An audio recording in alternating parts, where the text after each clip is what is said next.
As an Appalachian Trail through hiker, your gear is an incredibly important part of the planning for your hike. You can easily spend many hours researching all the different gear options and a few $1,000s if you want to obtain the lightest and highest quality gear.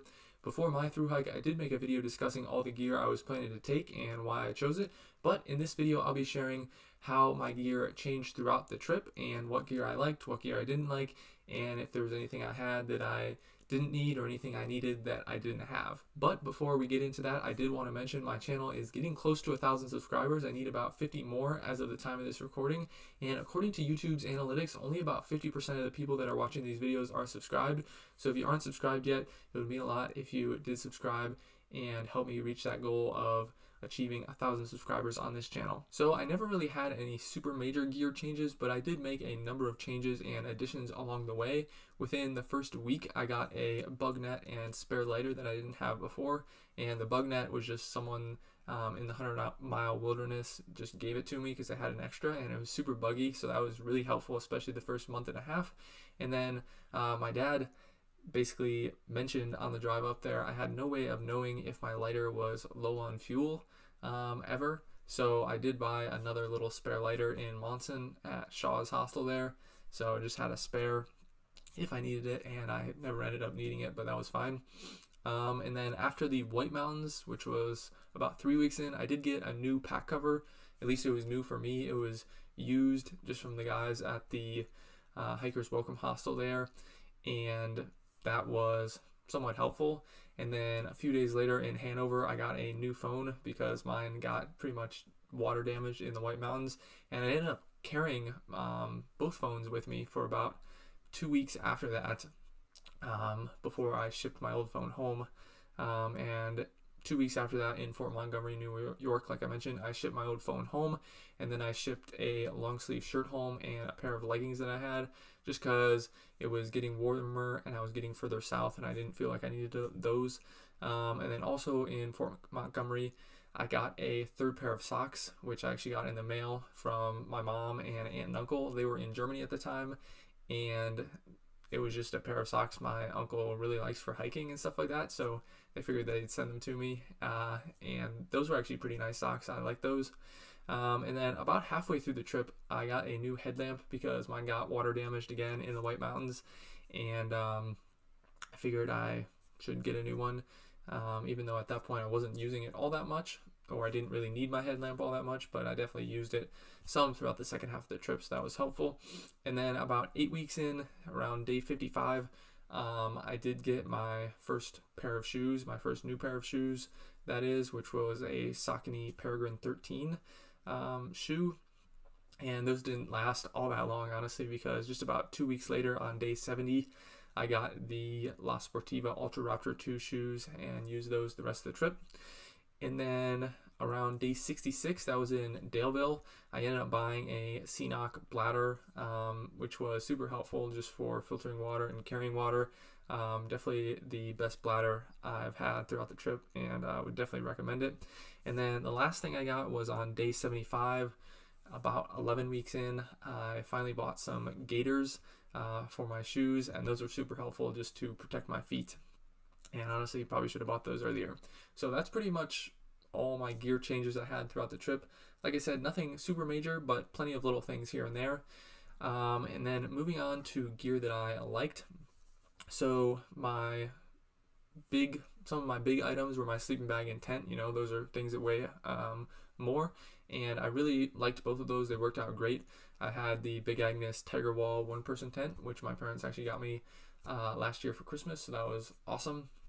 And then I just had a Sea to Summit sleeping bag that was rated for somewhere in the 30-degree range. I've had that a number of years, and took that on some Boy Scout backpacking trips as well. I enjoyed it. It was pretty nice. And then my boots, I had the Lower Renegade boots, which lasted me about 1,240 miles at the beginning of the trip, and those were super durable, and I honestly really like them. You know, most people these days don't hike in boots on the AT. They have some sort of more shoe like footwear, but I bought, you know, kind of a traditional boot there, and I like them a lot. They definitely protect my feet a lot through, you know, the White Mountains where it was super rocky. and through Pennsylvania where it was smaller rocks on the trail. And sure, they have some disadvantages, but I really like them and they lasted me a long time. And then the second pair of shoes I got, the third pair of footwear I had, was the La Sportiva shoes, and those lasted me about 640 miles, the last 640 so miles of the trip, and I really liked those shoes. They were durable. The bottom was pretty tough to protect my feet, and those worked out well for me. Like I mentioned before, the Ceenoc bladder, I really like that bladder. The great thing about that is pretty much for filtering water, I would fill up that bladder and then hook up my Sawyer Squeeze filter and my water bottle to the filter, and then I could just basically hang up the bladder from a little tree branch or something like that because it had a little hook on the top of it, and then I could just walk away and let it filter itself with gravity from the force of gravity there. And it was definitely slower filtering that way as opposed to actually squeezing it through the filter, but it didn't require any work on my part, so I could, hang that up and then go do something else, set up my tent, make some food, whatever I needed to do at that time. So that was a big time saver for sure. And the bladder itself is super durable, and I never really had any worries about, it getting damaged or a hole or something like that. And the next thing I really liked was my headlamp, the second headlamp I had. I actually just bought it at a Walmart, and so I wasn't really expecting it to be all that great, but it was really awesome. It had like 3 brightnesses, and the brightest one was really bright and helpful, and then it also had the red light, and my previous headlamp didn't even have a red light, so that was a little disappointing actually. But the second headlamp I got did have the red light, and I really liked that. In the morning I pretty much use that exclusively most of the time in the morning, just when I was getting up and getting ready, especially if there was other people around, just to be courteous of them and try not to disturb them too much while I was getting up. The portable battery I had worked out great for me. I never really had any problems with my phone or watch battery running low, and I really had plenty of opportunities to charge that portable battery up. And if anything, I really didn't need quite as much capacity as I had. I had like 26,000 milliamp hours in that battery, which is a lot, and I don't think most people have that much, but I was definitely in my mind thinking I was planning to not be in towns as much as a lot of people. So that's why I got the bigger capacity, but I ended up being in towns a little bit more than I expected, just because of how convenient they were, honestly, and a lot of them were fairly easy to get to. And then the last item here on the gear I liked list were my gaiters. Those were just super helpful for keeping dirt and grime out of my shoes and socks. The reason I didn't have these initially is because I was kind of thinking in my head and planning that I was going to just wear long pants the whole trip, and so the bottoms of my pants would protect my ankles and feet and socks and everything from getting dirt on them. But after about a month, it started getting a lot hotter, so I zipped off my pants and just had the shorts for pretty much the rest of the trip. And so then the dirt and all that stuff was getting into my shoes and socks a lot more. So didn't get the gaiters till 3/4 of the way through the trip. So definitely wish I had them earlier, I think, but they were super helpful in that last quarter for sure. So now onto some of the gear items I didn't like as much or kind of had some issues with. The first was my backpack. It was the Gossamer Gear Mariposa 60. And overall, I did like the backpack. I definitely like that style of backpack that has, lots of pockets on the sides and stuff like that, and then also has the kind of strap that goes over and closes, and then you can cinch stuff down, in the middle there, which I did.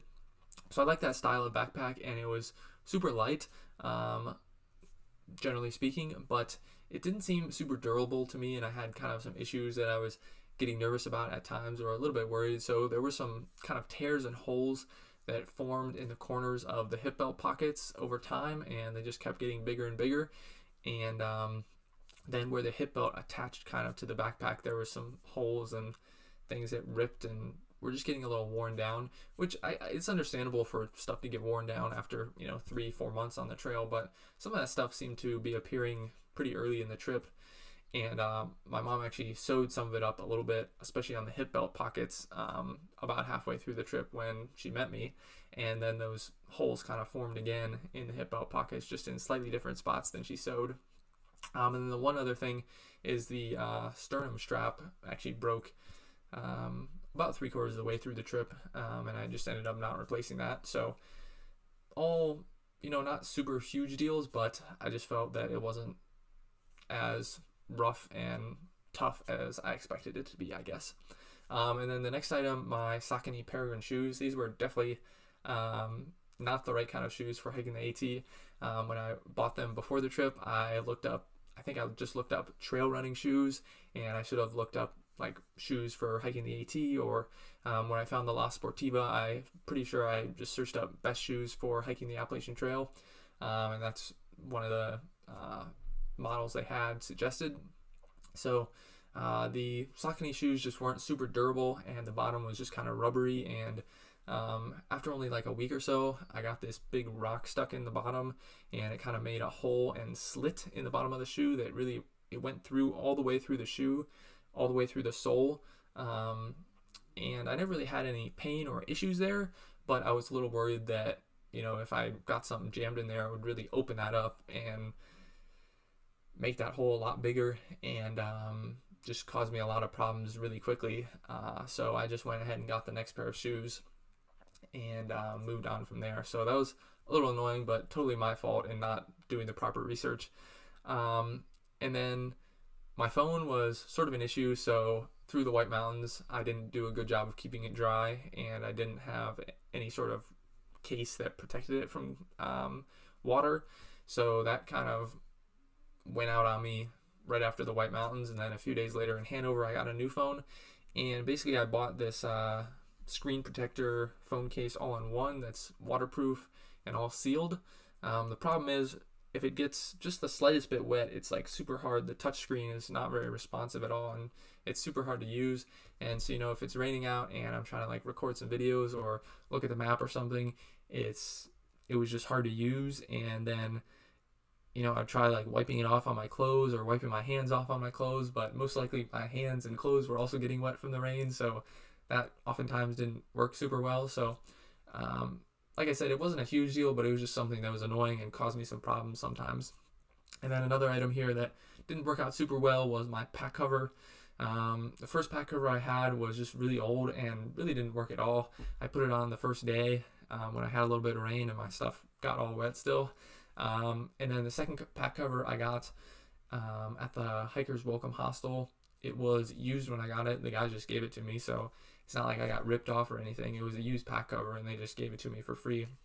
And it helped some, but it definitely wasn't 100% waterproof and didn't keep my stuff 100% dry.